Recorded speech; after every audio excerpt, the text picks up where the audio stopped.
Hi folks, I have another lesson for you today on rate laws and the order of reaction. The rate of a reaction is dependent on the concentration of the reactants only. It is not dependent on the concentration of the products, just the reactants. Hence, every equation has its own rate law. Rate laws are determined experimentally, so they cannot be determined just using mathematical formulas and equations. They have to be determined using experimentation. And to determine the rate law, we need to collect data for the rate of a reaction with different starting concentrations.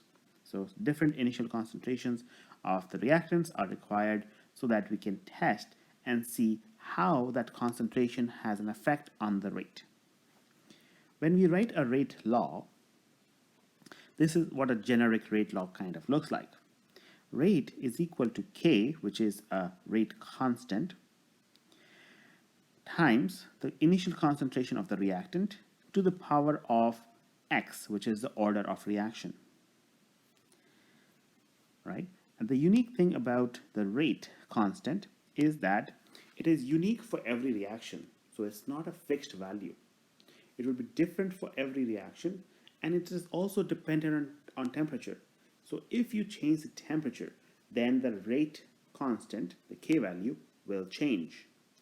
So it does not only change with the different reactions, it also changes for the same reaction with change in temperature. Okay, so the K, or when they give us the information about the rate, they will inform us as to at what temperature is this rate taking place at, because the K is going to be tied to the temperature. Okay. All right. So let's look at an equation here. So X, we said, is the order of reaction, which is the exponent on the concentration, and there is some additional information we have to understand about this rate constant. Okay. So let's say we have a generic equation. Lowercase a, uppercase a, plus lowercase b, uppercase b, forms lowercase c, uppercase c, and lowercase d, uppercase d, where lowercase a, b, c, and d represent the coefficients of the balanced chemical equation, and the uppercase a, b, c, and d represents chemicals. Okay. Now, in a single step or an elementary reaction, a reaction that is happening with one single molecular event. So if this reaction was given to us and it was a single step, elementary step, single molecular event of A colliding with B to form C and D, then the rate is equal to K, concentration of A to the power of lowercase a, which is the stoichiometric coefficient, times concentration of B to the power of B, which is the other stoichiometric coefficient. This is true only for an elementary reaction. Okay, so for an elementary reaction, the coefficients are the exponents in the rate law. But in a multi-step reaction, the exponents on the concentrations do not relate to the coefficients of the balanced chemical equation. So if it was a multi-step process, multi-step reaction, then the rate is going to be equal to K, concentration of A to the power of X, which is not coming from the balanced chemical equation, times concentration of B to the power of Y, which is also not coming from the balanced chemical equation, right? So we will have to determine what the value of X and Y is based on experimental data.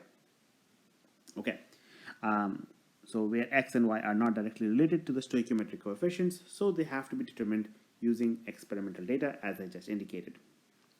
The other piece of information that we have to understand about overall order of reaction, or these orders of reaction, is that you can have an overall order. And when you have an overall order, what we are trying to do is we are trying to add the exponents. Okay? So some of the individual orders in the rate law provides the overall order of the reaction. For example, when we had the rate law of K, concentration of A to the power of X, times concentration of B to the power of Y, the overall order of the reaction is equal to X plus Y, the sum of the exponents. And you can solve that and find a value. and that is the overall order of the reaction. Okay, so I hope this lesson helped you to understand a little bit more about the basic rate law, the difference between the different orders of reaction, and the difference between a single step or an elementary step reaction and a multi-step reaction. Keep on looking forward for new and exciting videos to learn more chemistry concepts of the course.